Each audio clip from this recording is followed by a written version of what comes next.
That's why they had put Meteos in instead of Inori, and suddenly he's back in the roster. And I know Inori has been waiting and rearing to go. You expect him to come out explosive here. Although they had decent games when he did play last, but of course a lot to prove for a player that had been replaced for so long. It certainly is, and we know that it's also going to affect pick and ban.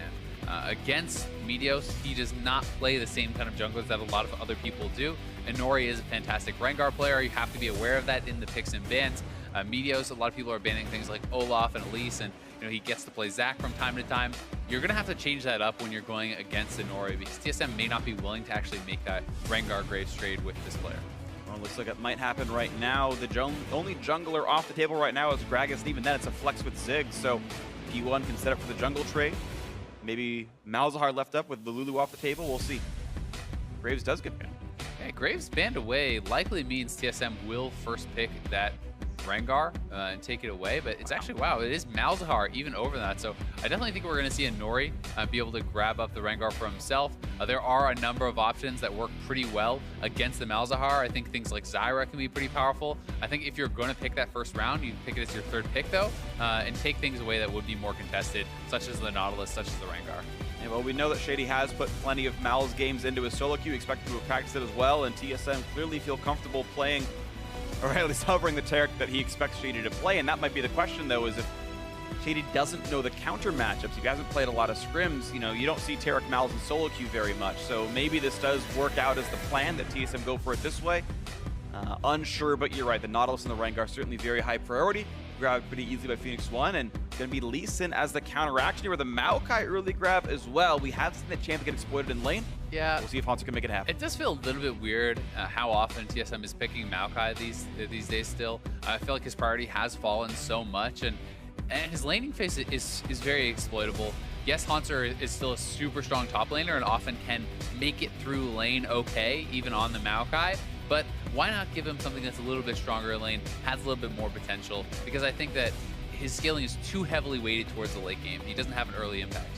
And we are going to have desynced roles once again. In fact, all bot lane marksmen available, and Varus is actually the priority pick right here for Phoenix1. I do really, really love in 7.5. There seems to be pretty much everything's viable, everything's playable. And we're going to see Varus most likely with an attack speed sort of Hurricane build. Yeah. I don't know if it's going to be Ruin King or Essence Reaver, but it's been mostly Ruin Kings we've seen from pro play so far. Yeah, I think play the Ruin King first is definitely the go-to. I'm honestly pretty surprised by a couple of these picks. The Maokai and the Varus this early does surprise me. I think that when you're looking at the comp that's already being laid out here from TSM, Lee Sin, Maokai, things that are very strong at diving, getting on top of these sorts of AD carries, locking them down, taking them out.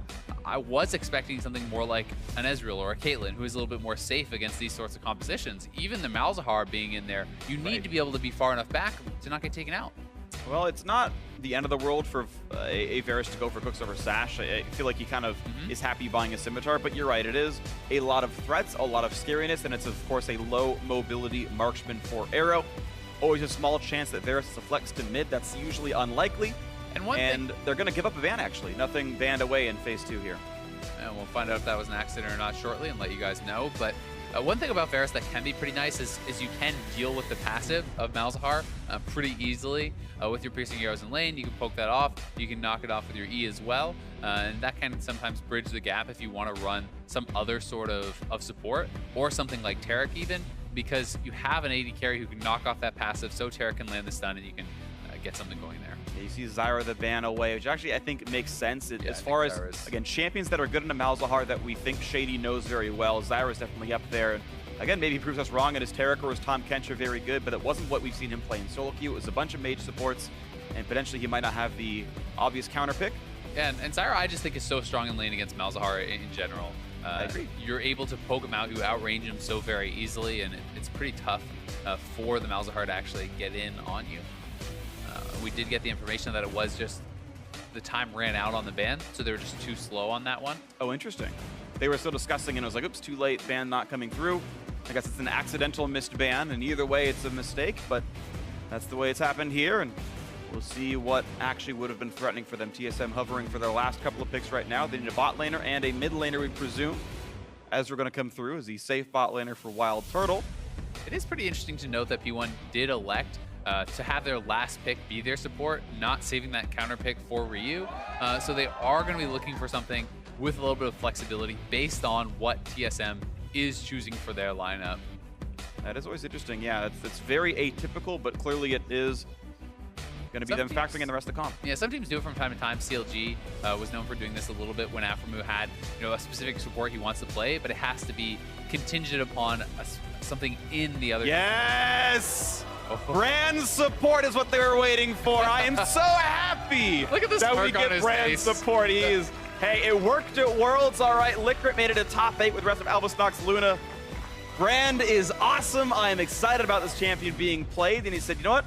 Even though they picked up Ahri, it's fine. The bot lane's not too scary. Let's play Brand. Love it. I think it can actually work out pretty well against Malzahar for similar reasons to Zyra. You have very long range on your W. You can knock down people with those Pillars of Flame. And as far as actual team fight damage, Brand is actually very powerful in the team fights from the support role. That said, he's very gankable. He's super squishy. If you get Flash Malzahar ulted and a gank comes in, there's almost no chance of surviving.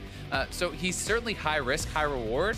But if you can get going, he can even take over team fights from the support role. Absolutely the case. We're going to see if they can do it. Phoenix1 normally have been known for being a pretty solid bot lane, though both them and TSM had some stumbles yesterday. So now we get to see who gets the revenge match. TSM need to win this to grab a first place seed for the postseason. Phoenix1, to be honest, have nothing to play for directly except to determine playoff seeding. If they beat TSM, it means they'll face TSM in semis, assuming they win. And if they lose here, it means that they play against Cloud9, who had just beat them yesterday. So it almost like, in terms of making your playoff run feel better, beating TSM lets you face off against a team that you had just beaten. And I also just think it's pretty important to actually have a realistic idea of where you stand against a team. Scrims are not the same thing, even if you are playing against them, as playing a stage match. And being able to come in with preparation, give your all, and see how you actually match up against this team, I think is very valuable. And we are here with a quick pause in the game. Hype. Yeah, hype! All right. Wait around a little bit for that one. Everyone had bought items except for Arrow, so potentially it's him, but we'll wait to see. He is talking to Ref right now up on screen, so we'll see what actually comes through with this one. I had noticed actually in the pregame lobby he was typing, and it would like occasionally switch back and forth to Korean. Normally I think on Korean keyboards you hit a button and it switches from English layout to Korean layout. I don't know if that's the reason. I'm just saying things that I noticed this morning. And while we have this downtime, I have a story to tell, very important behind-the-scenes information. Walking to the caster desk, I ran into Reginald, who gave me a hug, and he asked me to say something nice about him on the broadcast. So, Reginald, you're a cool dude. And I have now completed to the letter of the obligation. Law, you have checked that box. I told him I was casting a series to say something good about me, and so I did. Is sellout applicable here? Yeah, this is I'm now TSM Freak, it's official. Clearly, we all know Jad what is I'm going to rooting be so for. disappointed. I'm replacing him on the roster. Call him Wild Turtle. New TSM back in town. Oh no, the spoilers. that was that part of the script wasn't supposed to come out. Sorry, yeah, that's in season 2. My bad. All right, well, it's in the tease, and we are ready to go. The game has been unpaused in real time, and so we'll get off Arrow's beautiful face and into the game in a second. Yeah, there was just a logo showing up for Arrow for some reason on the screen, but it has gone away, I do believe. Okay. So we're now good to go and into the game. Here we go, ladies and gentlemen. You can hear that crowd roar saying that we are in a TSM versus Phoenix1 match. TSM playing for a #1 seed postseason. Phoenix1 putting Inori back in his first full match, potentially, since back in week 4. He's only played 1 game since his match against CLG back then. Shady also staying in the lineup. His second game on the LCS stage. His first was a loss to Cloud9. And his trial by fire continuously plays against the #1 team in North America. And I am really excited to track how this bot lane is going to go and how well they're going to be able to play around the brand in particular, because I do feel like it is a very feast or famine type champion. Yeah, oh, absolutely. And you're going to hope that they can feed the flames and you can keep kind of... Especially with the Ignite. I mean, they have no exhaust on their team. So if Bjergsen does get going, like that's going to be pretty terrifying. I mean, if you get pretty strong as an Ahri against an exhaustless support brand, you don't even have to hit a skill shot. You essentially just ult up and press your W and he's going to die. Like it becomes comical how fast some of these people will fall over. Obviously, there is CC and there is threat to kind of stop Bjergsen from being able to do that too easily. But it's something that they need to be even more aware of, because I think that exhaust here could have been the safer of the options. To watch here, Arrow snipes it, gets one of the small raptors. That's kind of nice. Very nice. Notice he stole a little bit there. That's always cute to see. But they're actually going to take advantage of this in the bot lane. TSM was camping the brush and are going to be hard shoving this wave. So this may not actually end up really paying off for Arrow. He did delay his opponents a little bit, but the push is going to be very quick. And what? Yep. Wow. They will be under turret. Nice missing shot lands from Wild Turtle. Now, as long as you last with the minions, it won't matter too badly, but he's actually going to ruin a lot of the CS here. Shady is going to help the kit. Okay, 2 CS under turret's not too bad, actually. That's actually pretty reasonable with the Pillar of Flame. And Arrow is going to have 5 out of 6, which is, 4 out of 6. He got one of the Raptors. So it is 35 gold denied, I should say, by TSM's push, and that, of course, makes up for the Raptor take completely. They'll likely get level 2 first here, also. So we'll see if they're going to be able to get any poke in off of that. So far, not. That's a decent trade, and one that, it favors Phoenix1. Arrow is landed a Q, and then, Pillar versus Mystic Shot, obviously, advantage for Shady. Another nice thing for those of you who have not really played Sport Brand and don't know that much about him is the way that Brand's passive works is it puts this burn on you. And so if you hit anyone with a spell, you get full charges of your spell thieves right off the bat. So that is one of the nicest things about him. And I've someone who's played a lot of this champion in the past, really enjoy it as support. It's one of the easiest champions to actually continuously keep that proc. So if you go for something like an early Frostfang, you can actually have an insane amount of income from this throughout the game. And it's not surprising to see someone on brand, have 1,500 2K off of an early Frostfang in the course of a regular sized game. Definitely agree. I think it's still worse than Zyra or a Morgana, but I think he's probably 3rd place in terms of overall supports. And Morgana's probably easiest. I think those are definitely top 2. But you're right, Brand definitely earns a lot of money, and it's one to watch out for. Shady can be a big threat here. Control ward, I don't actually know if he got revealed since the control ward shows itself. Okay, well now it's just already walked up, but yeah, I mean, you know that someone placed the control ward, and who could have placed the control ward besides the jungler when everyone else is showing? So that is going to give it away regardless. Nice little trade there onto Ryu. Doesn't quite land the Q. Ryu walks back enough, but Bjergsen is pushing in. He's got a CS lead, and here comes Svenskeren into the top side. Dead. He's going to have a real hard time with this one. The slows are in. The Q's going to land. He's not going to get anywhere out of this one. Does he hop the wall? There's no point. First blood goes to Hanser. Actually, probably the best possible option there, and a big lead for TSM in the top lane. Yeah, especially when you consider this is supposed to be a bad early lane. Look at that damage, though. And actually, the Summoner heal was used by Arrow. Interestingly, also one by Wild Turtle, and there's damage into Shady. Has to flash over. Takes in the exhaust. The trade of Summoners, but a flash down for Shady means 3 Summoners used on both sides. Yeah, and Nori is here. We'll see if they get too close to this brush. And Nori's looking. Jumps for his... Oh, not quite going to get the root onto Biofrost. Was able to juke away in time, but that's 4 Summoners down now, and push lead and a wave denied. Phoenix1 coming out of pretty much, I would say, ahead in this.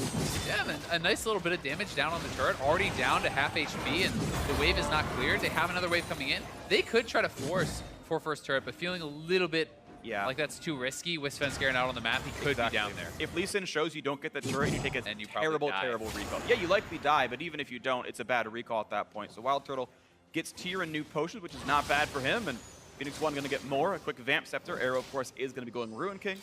And there's that Frostfang, so Shady's going to be rolling in money. Yeah, I like it a lot. I think it does make a lot of sense in this sort of a game. We didn't talk too much about the top lane since the bot lane action did break out, but I think it's pretty devastating, not only that the first blood was given over to Hanser, but the fact that you have this bully early champion in the Nautilus, and you actually are now losing quite a bit in the top lane. And Maokai does outscale you pretty heavily, so if Nautilus is not doing better in the early game, it can be somewhat problematic. Can be, and Nori's going to be revealed by the ward. He's going to go in for the fight. A lot of damage out of Svenskeren. Force the flash. One more hit. He'll do it inside the jungle. Svenskeren takes down his opposing jungler. It's the value of that ward, and Hanser is now here. Making that classic roam over to the mid lane. Ryu already backed off, but I don't think that's the last time we're going to see Hanser moving down to mid lane. Him and Bjergsen love to pair up for those ganks. Anytime he's on a tank in the top lane, you'll see him go for it. And Nori did win the smite fight, but quite a bit later, it's a wraparound coming right back to him as he's recalling on the ward. He's going to get caught out. Pretty easy kill here for him. I like how Sven makes it look cool, like he ward hops in just to make sure it looks really sweet. Even though he could have walked forward anyway, but...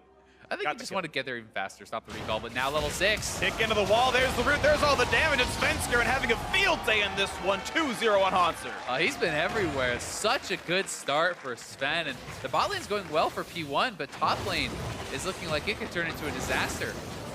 You're going to lose control of your jungle. I mean, when the jungler's behind and the top laner is behind, you often cede full control and they're able to farm out your side of the jungle, which puts Rengar so down.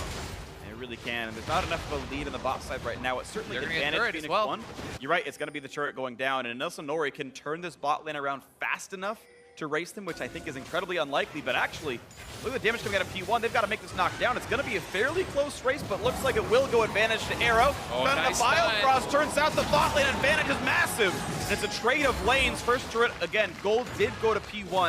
Of course, traded still, though the turret going down for TSM on the top side.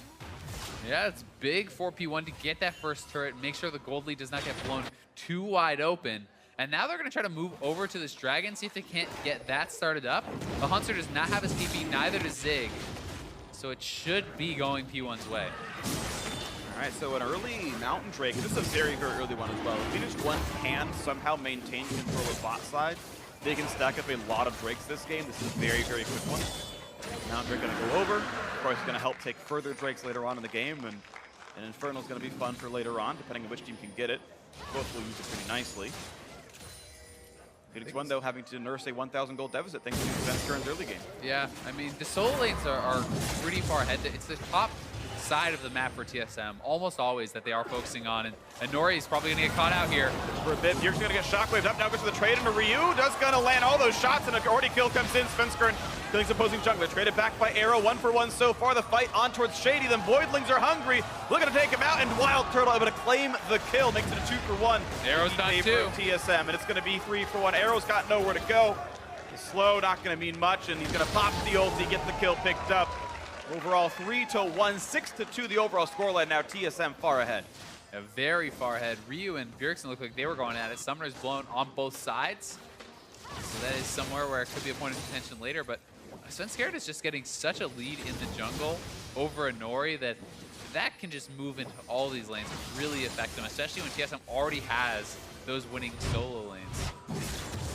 And this, I think, is just, it's a bridge too far for P1. They stayed around so long after killing this first turret. They wanted to take back that red buff, but Sven very strong, able to finish off the kill, and Arrow flashing in here. Haunter's already down. Zig doesn't have his TP, so Haunter was always going to be able to clean up this kill, and Shady getting picked off by Turtle is always nice to be able to donate the gold to your ADC. And poor Arrow doesn't have boots, so there's just no way out for this one. He lanes is slow, and Haunter still walks faster than him with her treads. It's just nothing to do. And I mean, the fact of the matter is, there was no help coming from Ryu because Ryu was at very low HP, low mana. If he came over, he would have just donated another kill. So there was no real way out there for Arrow. Yep, and it's going to be TSM feeling pretty good about this game so far. The gold lead, 1,500, and they can certainly make more out of it. Bjergsen still up in his lane by 17 minions. Hasn't bought in a while. You can see the actual components are better on Ryu's side. That'll change shortly as Bjergsen goes for his recall. Yeah. Close enough from Relanomicon, and they're actually staying on the bot side right now. Nothing to play for, but doesn't really want to fight the 3-0 Maokai. And Bjergsen is just going to get even more ahead off of that because a lot of these minions are getting denied, and the wave is going to push back towards his opponent. So almost a full wave there denied to Ryu as Bjergsen got to get that shove in before having to base. And Ryu is itemizing pretty defensively because of this. You know, Merc treads first. It is going to kind of slow down some of his progression, but I think it makes a lot of sense. Both against the Charm and also the fact that Haunter loves to roam down to mid lane and try to lock you up. Absolutely. We'll see what else can happen in this one.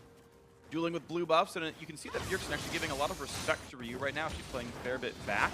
Yeah. Might be respecting the Rengar ulti. Exactly. No flash. No summoner's down, yeah. So definitely wants to show some respect to that.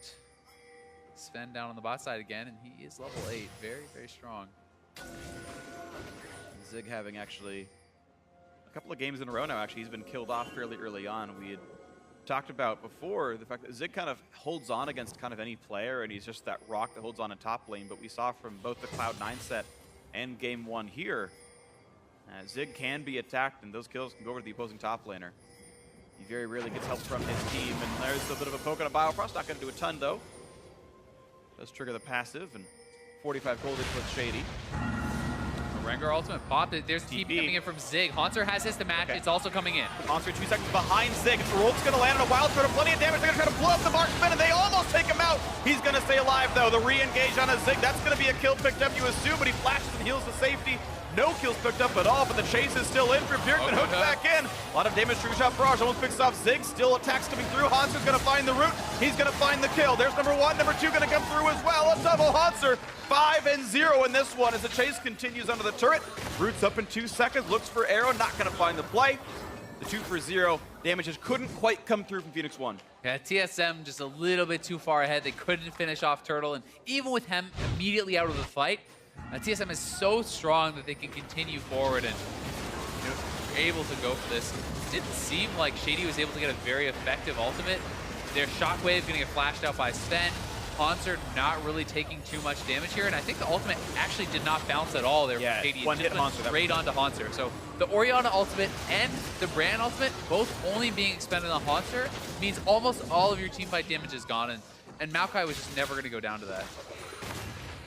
As they look at that clean, of course, we know it turned into nothing, and it's going to peter out.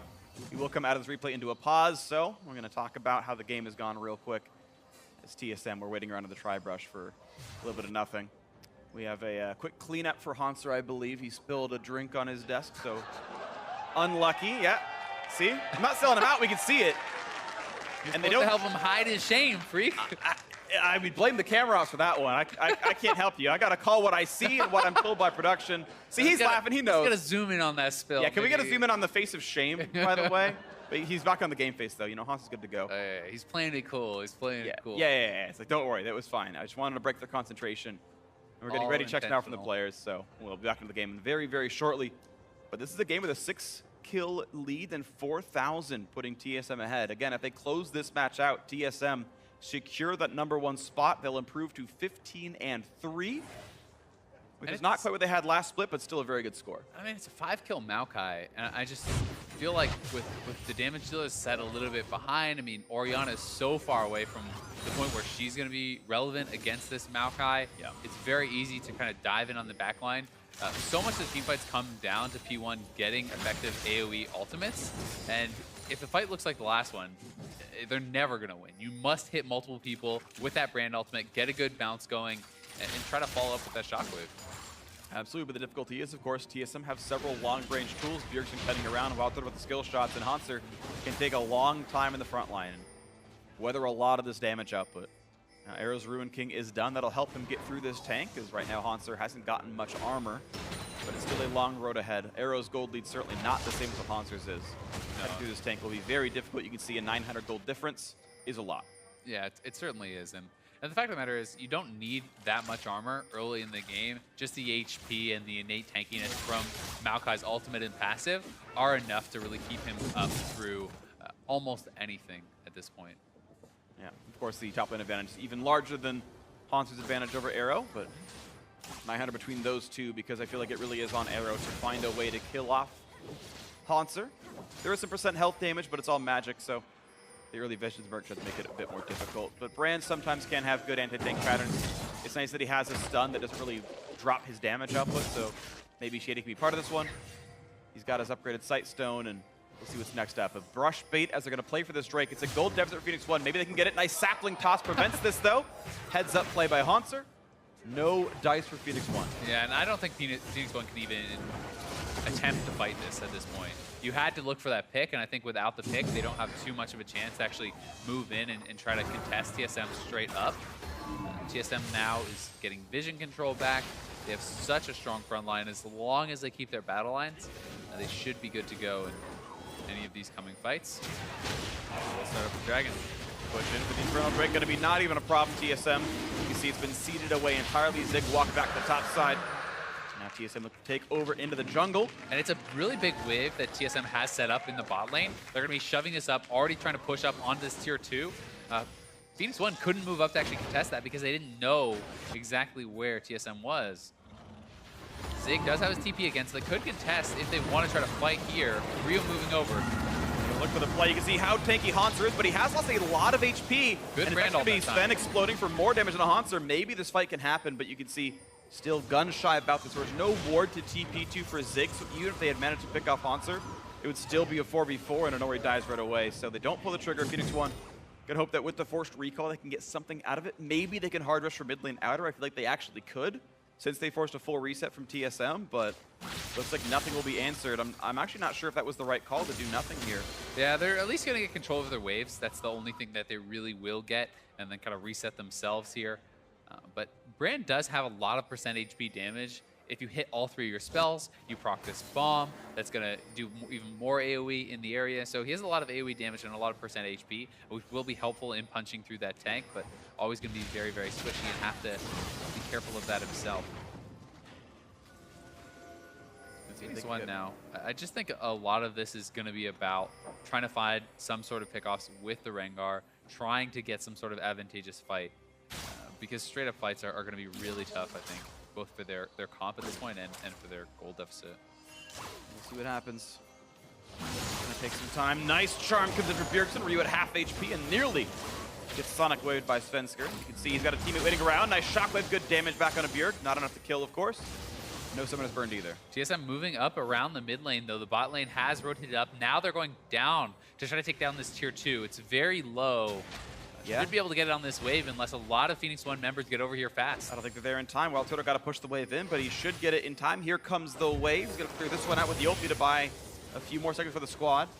Arrows here, so is Shady, but not sure if the defense is going to happen. There comes the push. Couple more hits will do it. Wild Turtle takes a bit of a shot, but who cares? Ooh, nice it's done. That's going to matter a lot. Wild Turtle gives it away. That was over-aggressive. So the turret goes down, but maybe there's a re-engage. Inori at half finds nothing. Turtle, pretty silly. Yeah, maybe just not really that used to playing against Brand. You always want to stand behind the minions. If you can't hit that line skill shot Q, you won't get stunned and you're not even close to dying there. So yeah. Turtle stepped in front of the minion. He could have just stand a little bit to the left and Brand wouldn't have actually been able to hit him there. Yeah, silly mistake by Turtle. It's unfortunate at the very end of the regular season starting to have some of these fall-off performances. Yeah, so you can see Turtle, you just have to stand in the minions or behind one of those minions. He steps in front of the ranged minions, gets tagged by the stun. Nice combo coming out there from stun, or from Shady. Yeah, they both start with S, I understand. I've made the same mistakes before as well. I actually couldn't get FlyQuest and Echo Fox together for a little while because they both started with F, and I just, like, my brain wouldn't process their different words. So I had that last week. Don't worry about this one. Now, still, the lead for TSM, 4,000 up in game 1 here, looking to stay inside the jungle. Hanser leading the charge. Svenskern right behind him, and maybe the red buff drops pretty easily. Smites to make sure. And Inori's having a very unlucky return to the game. Yeah, he's just not really been able to get involved in much of anything. A couple deaths, 1 assist, but he has not even really been attempting very many ultimates. Most of them are kind of just popped for vision in team fights and finding out he can't really go in. I would like to see him spend more time in the side lanes. Yes, the Nautilus is behind, but you know, in a situation like this, he got out. Caught out, kick towards the wall. Might have an FCC. There's a charm, and it was everything they needed. All the shots landed. Perfect layering by TSM. No way out for Inori. Oh, and also got immune. Yeah, Verisol got blocked by Biofrost passive. That's not ideal from Arrow. Of course, great for Biofrost. The 1-for-0 still nice. The camp resets. TSM keep pushing forward with the extra kill. They may have actually thought he had poked that off, but now Hanser wrapping around behind. They may look to set up a dive here with the minion wave cleared out. TSM will at least have to wait one more wave and shouldn't be able to go for it. Inori won't be there before the minion wave is, so theoretically there's a small window of TSM 5v4ing. Would be pretty risky, though. Yeah, it would be. We'll see what they actually go for here. Looks like they sent Ezreal bot side, and so TSM will just play for the waves. I think it was a smart ultimate from Ryu, just clearing out that minion wave, preempting the dive. We'll see if they can get on this mid side, of course, without Shockwave. Hanser feels pretty safe. The wave clear good from Bjergsen's Ari, and nothing is to come of this. The pick just turns into 1 kill. Yeah, and Inori trying to get a little bit of vision, but TSM had been controlling this side of the jungle for so long. It's very unsafe to move into these areas, especially with those pink wards. Biofrost have been hanging out by that red buff for such a long time, last couple minutes. Good pick by TSM, and maybe a bit of lack of respect from Inori, but it's the way it came out. TSM can continue playing the push game right now. They are the one with the lead. Wild Turtle just pushes the wave past the river, walks back to his team, doesn't get jumped by anything. Feels pretty safe with some honey fruit. Biofrost still living inside this Phoenix1 jungle.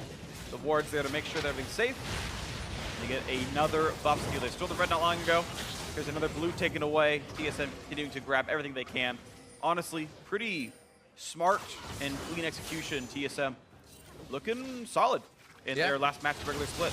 They are looking solid. I think that attacking the opponent's jungle when you have these sorts of leads is one of the best ways to extend it. You're not only denying the gold, but you're adding extra gold into your pockets, and you're controlling vision, and Ryu now caught out. Another flash ulti into the charm. No chance to get away from this one. 5v4. TP's coming in. Phoenix1 actually uses this one as the fight, and Nori gets a kill in a wild turn, but it's a trade. It's a 4v3 on the map now. Shady brings a teammate over the wall with a satchel plan. He's got nowhere to go in this one. Sven looks for a bit of damage. Can't quite find arrow just yet. Shady's close to getting charmed, though. He's got to be careful on this one. Flashes the wall. Keep himself safe. Just the -1 for Phoenix1, and maybe they re-engage this. It's going to look for this with Zig, but again, they're missing two of their players. Finding more of the fight's not going to work too well. Yeah, it could be tough, but at the same time, Bjergsen without his ult, Svenskeren low, they could look to push up, and they want to try to contest this dragon, I think. So with the ultimates down, P1 has a lot of consistent DPS in this three-man squad with Arrow and Shady. And well, Shady has ulti, he has Ignite. Do they have the damage? Sven's still low, as I think saw. they do. Damage in the Hanser. He was able to take Baron for a while. The Drake, I should say. In goes Sven. Looks for the play. Can't find it yet. Zig still taking the front lines. Here comes the play for the Drake. Going to get picked up by Sven. And here's the re-engage. Do they find it? He was going to land. Still no ult from Shady yet. They haven't found the play. There's the hook on a Hanser. That should layer the stun. It will. Will he find teammates? Still no ulti yet for Shady. Finally bounced it across. Won't be enough to kill. It's going to be close for Sen, but the shield should be enough. Poke not going to kill just yet. Here comes the re-engage. Look at that damage. Bjergsen with the double kill inside the back line. Well played. 13-4. The ultimate coming back up for Bjergsen. Nets him a couple kills. I think P1 was too hesitant on that. If you're going to go for the play, you need to commit earlier. They had the ultimate available that whole time for Shady. He had his Ignite up. I think you can actually push in and force them off. Yeah, and just target Svenskeren really hard once he's on the Drake itself. Yeah, but the ult on him. They were just way too hesitant. And if you allow him just to stay alive and don't actually force the fight, you're never going to take away the dragon because he has his smite up. Yeah, and he'll heal off the smite and get his health back. Yeah, so I think that was kind of poorly done in that situation from P1. Yes, it is a tough situation, but you either A, see the dragon and push out waves, get something elsewhere, or B, you commit to the fight and try to actually get something done, because when you're just waffling around, moving back and forth like this, they're never actually going to take the dragon. And not only do they lose the dragon, but they end up giving Bjergsen enough time to get his ultimate back and pick up a couple fights on the exit. So right there, a solid smite by Svenskeren, and then it was Bjergsen getting his ulti back, just waiting around for it. And he really plays it very well. Just the rest of the team is pushed out, and he's like, they're on wards. I can only do ultimate this. Right back up, goes in, nails the charm, and dashes to the side with his ult to bring the pass-through of his Q for the true damage and get that second kill. So that was really nicely played. Very slick by him. Bjergsen 2-0-5, but not the best scoreline on his team. You've got Hanser, the beneficiary of several ganks, at 6 kills, the leader in the game. And a lot of it was led in by Svenskeren in the jungle. 4-1-7, has honestly done so much work. Several kills topside, a solo kill to Nori inside his own jungle. It's been great from him. Yeah, Sven has looked so good. It's almost like he's getting that preemptive playoff buff. Yeah. I mean, last year, there was some times where he was not looking very good throughout the split, and coming into playoffs, he was a monster. You know, in playoffs, he was a monster. At Worlds, he was a monster. And this split, he has been getting some criticism for not looking at his top form. But today, certainly on point on the Lee Sin, one of his best champions. Definitely agree. Svenskeren's look good, and we'll see if he can get any more out of this one. 6,000.6 gold. TSM double Inferno Drake, the great snowballing Drake. Mountain's nice for Baron rushes, but they've got more stats. It makes it easy to kill people, and we'll see Bjergsen looking for a trap. Control ward in the brush, so is he. Doesn't find anyone. Wild Turtle just going to clean up minion waves, and looks like it will be some more slow and steady for TSM. Ryu going to clear that ward that Bjerg was on a little while ago. I think that while TSM is playing it somewhat slow, they are still getting edges. You know, they're not being completely passive. They're controlling vision. They're getting stuff out of P1's jungle. They're taking the important objectives, like the dragons each time. So, you know, for them, this is fine for now. Gives the play, not going to get the stun to Svenskeren. Jumps away quickly enough. He's going to be all right with this one. Ulti doesn't do anything to Nautilus, and out they go. No harm, no foul, really, and not really a lot picked up either way. Still getting that mid lane push. Shockwave gonna land, but is there gonna be enough of an opening? Of course, Bjerg still has the ulti and can pop it to get away with this one. Yeah, and Nori popping his ult there, I feel like there's almost no chance of chasing down that kill with Bjergsen having his back up. They do get a little bit of vision on the play, but now Sven looking for the engage. Nice kick. Big flash and a Shady to lead it immediately. A kill comes through to Wild Turtle, his second of the game. TSM can do no wrong, it feels like, in this one. Looking to close out game one in fairly quick fashion. 25 minutes in, looking for mid lane tier 2. I mean, as soon as the ultimate is down for Rengar, his effectiveness is so low, especially from behind in these fights. So there's almost no threat coming out of him, and that gives him the confidence to go forward. Another situation of Turtle being a bit far up, takes a lot of damage, but stays alive here. Bates in a bit of a 5v4. TSM not yet taking the fight, though, fighting it back, and Turtle gonna lick his wounds still. He had burned someone heal for that one. A free turret take, but it was another situation of Turtle just like randomly being caught out. It felt kind of weird. I didn't see what happened, but suddenly he was very injured and had to run away. Yeah, you step a little bit too far forward. You can get chunked out very quickly by this P1 team. But that said, I mean, TSM, they get the kill, they get the tier 2, they take away the blue buff, continuously denying those away, and it feels like there's not a lot of holes right now. There's not a lot of ways back in for P1 that TSM is showing, and they're going to need a bit of a miracle fight. But at this point, with the front line so tanky, can they even get that? They might need several, to be honest, in some way. And of course, there's always game 2, there's always game 3 if you can win the second one, so maybe it's not in this one. But yeah, what you said is true, though. It feels like this is TSM saying, okay, this is our last match before the playoffs. We have to make sure we play well and just clean everything up. And it feels like they are so much playing this game by the book, living inside the jungle, living on top of wards, playing for wave control very constantly. They're not taking very big risks. They're not trying to push their luck on anything. They haven't looked at Baron more than just in passing so far this game. It's been take the reds, take the blues. When you get that pick, then we'll go for more. And they've played it very clean. Yeah, and I don't think you need to go for the Baron as long as you're still taking other things away, as long as you're still getting those advantages, which they have been able to do. And now setting up their waves on the bot side, they can move up the top side. There's the charm flash they find. Ryu, the kick's going to be enough to let Bjergsen get it with the Foxfire. Another kill picked off, and single kill turns into another turret yet again. Yeah, I mean, this is going to be another easy turret, and you know, at this stage in the game, it's getting later and later in. As they take these turrets down, they can start to threaten Baron. And they might just do that. 6 outer turrets now all gone. The only ones left are the ones inside the base. As TSM sit on a clean 10,000 gold lead here, and right into Baron they go. Rengar will pop for vision. Sadly, a 1-4-1 Rengar, not exactly scary. Yep, and with the ultimate down, it's so hard for him to actually get in the pit to try to challenge for this fight. He has to look for a flash, but there's a Malzahar for suppression, so... As long as Balfrost holds the backside, doesn't screw it up. Here comes the push. They find Zig, but he's the tank. He's the one they want to engage on.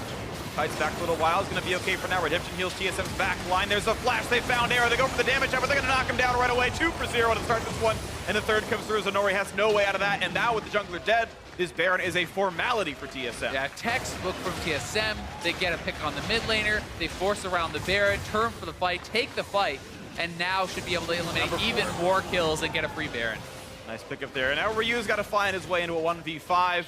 Now, Ryu's had his troubles with Baron pits on this side, but this one, I think it's not really expected of him to do well. He could look for the shockwave combo. There still is some threat of stealing it, and he's behind enough that he should try. Shockwave, they waited out, and actually still almost screwed it up. Got down to 23 HP. Sven, it was actually Hunter who hit it, yeah. Sven actually did not even use his smite. Yep. Like I said, it was close. Sven got it low. Yeah, very, very close there. But here's the fight again. You know, Ryu's already down. They're going to turn for the fight. This is the safest way to get that Baron. P1 must come in and challenge, but there's no way to retaliate in this 4v5 that far behind. Biofrost finds an opening for the flash ultimate onto Arrow, and that seals the deal. And even then, the rest of it is Bjergsen waiting around looking for the opening in the backside. And now we have Biofrost once again living inside this Phoenix1 jungle, and they've only given up 4 kills, 1 Drake, and 1 turret all game. There's very little P1's ever gotten here. One of the luxuries, too, of having a hyper tank like Haunter, where he's so fed, is he takes very little damage from the Baron. You can tank it up for longer. It's not something where you're forced to commit to it right away. You have the option of kind of going in, hitting it, coming off, and being able to look for that fight. And here comes the push. Maybe closing the game out 30 minutes in with the Baron buff. It's usually all you need to make the rest of it go your way with a 13,000 gold lead. TSM looking to take care of business. Game score is pretty irrelevant for them. They must win the match. They can't win a game score head-to-head against Cloud9, but they can certainly just improve their match record to be out of reach. Mid lane going to be the focus here. 4 members strong. Hatsura Zagreb drops it now. Turret's going to lose HP. Turret's gone. And Arrow's pretty much gone as well. Very injured. Not going for the kick just yet is Sven. Goes back to his team, and Inhibitor's going to go down, and P1 If they won't fight for the turret, they should not fight for the inhibitor, give that one away. They will wait for another attempt later. It feels like it's going to be very difficult to even fight for the second one as the wave is already getting prepped. TSM ushering these Baron minions in, giving them something to deal with while they do shove up that bot lane. And they had so much confidence just force into the base and take that fight. And I think they're just going to look to do that once more. Here comes the push. It's under fire right now, Sven. And Bjergsen looking for the flanks. There comes in Nori, hit up by the Mal's ulti. He's going to lose his health pretty fast. It goes down to Hauntzer. Arrow on the side drops as well. Bjergsen gets the second kill of this fight. Looking for number 3 is Zig. And number 4 goes down. There's no one left but Shady, and he's just not able to keep this one alive. The rest of his clique is gone and dead, and it's time for the turrets to fall. TSM going to close one out, 23-4 in kills. Maybe make it 24 to get revenge on how that bot lane went. Not gonna happen. He flashes for the KDA. True KDA player in Shady. Nexus goes down. TSM 1 game away from clinching the #1 seed to end the regular split. And what a game it was. TSM looked so good here. 23-4, complete domination of P1, who had been moving up in the standings, who people have been giving a lot of credit to. But this weekend has not been their best games. They got destroyed yesterday by C9. Now they get absolutely trashed by TSM in game #1.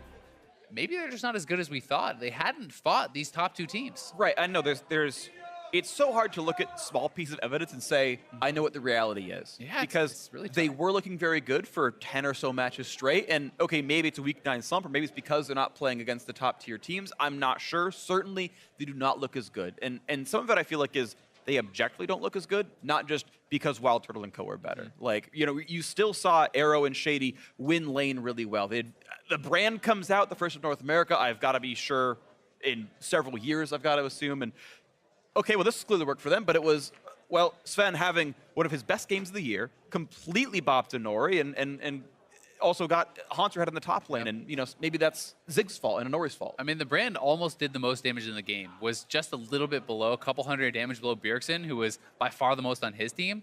So I actually think the brand was relatively successful. I agree. You know, including the fact that they won lane, they took turret, they did get that first turret, but the top side was such a catastrophe for P1 that it was really hard to ever get back into the game. And you can see this is basically my jungler versus your jungler. Svenskeren had done so much this game, the top camp. Inori, by the way, only did 3,000 damage all game. He did roughly half or less of anyone else on his team. You can see more of this here. Ward hops for the Q. He was basically trying to get there in time because of the recall happening, and that was pretty nice. As a jungler, when your top laner or one of your solo lanes is already behind, and then you are also behind, it is pretty hopeless to actually try to get control of your own jungle against a good team. And TSM took full control of that from the very beginning. Not only did they get top lane rolling, they get the solo kill, they go right back to top lane, and you're always going to dominate vision on that side of the map. It's super hard to even contest for your buffs because, you know, even if it's a 2v2, you lose that as well because their top lane are stronger too. Yeah, and you saw, you know, some of it played out in champ select as well. Ryu getting outlaned by Bjergsen. Some of that is Bjergsen's probably just going to win the lane in general player skill, but also the fact that, and you can, I guess, malign Shady for it slightly, because they wanted to save the brand pick, they blind pick their mid laner. Bjergsen gets counter pick, and lo and behold, wins lane. And I don't know if you can completely blame Ryu for having to blind the Orianna. Sure, it's a safer champ, but Ari's supposed to win the matchup, and shockingly, Bjergsen makes it happen. And is that Shady's fault? Or is the coach saying, okay, we're fine dropping 16 CS in the mid lane to get this brand pick? Because, I mean, as long as you compare mid to bottom, minus 16 CS versus first turret, I'll take the brand every day of the week. That was a worthwhile trade, but you did have 2 losing lanes. It can look bad when everything else is falling apart, right? And I don't think you can blame the brand for this loss at all, in my opinion. I don't think so. No. I do think that it was relatively effective, but it's just simply something where Inori did not look effective at all. Svenskeren was on fire, and you know, honestly, even though Inori was behind, I think he could have taken more opportunities, taken more chances to actually look for some of these ultimates. It felt like every single ultimate he was using, there was no potential of a kill. It was just for vision, or it was a fight. Okay, sweet, you can't engage. You already know you can't engage. You've already seen them. Why even use the ultimate? I was kind of disappointed that we didn't see him look for more lane ganks and things like that, turn it around. Yes, Hauntzer was strong, but Zig is still on a powerful early game champion. And in the early stages, even when Hauntzer had a kill or two, I think you can ult down that lane when Sven shows somewhere else and look for kills, or try to trail your bot laner and look for a kill there. But he never really did that. He essentially just kind of farmed it out, and it felt like he didn't try much of anything. Yeah, I do agree. I thought this was a pretty bad game for Nori, which is heartbreaking because I like him as a person. My interactions have only been good with him, and it was like, you know, I got a feel for him. And like gets in a sense like kicked off his own team. Like he went away for a week and suddenly he's just on the bench the whole time. He has one game back, wins against Echo Fox, feels good about that one. Another game back, gets hard blast and does the worst in his team. It's rough for him. We'll see if he stays in for game 2. We'll see in a little bit. But for now, we're stepping away for a quick break. But of course, don't go anywhere. Game 2 between Phoenix1 and TSM will be here.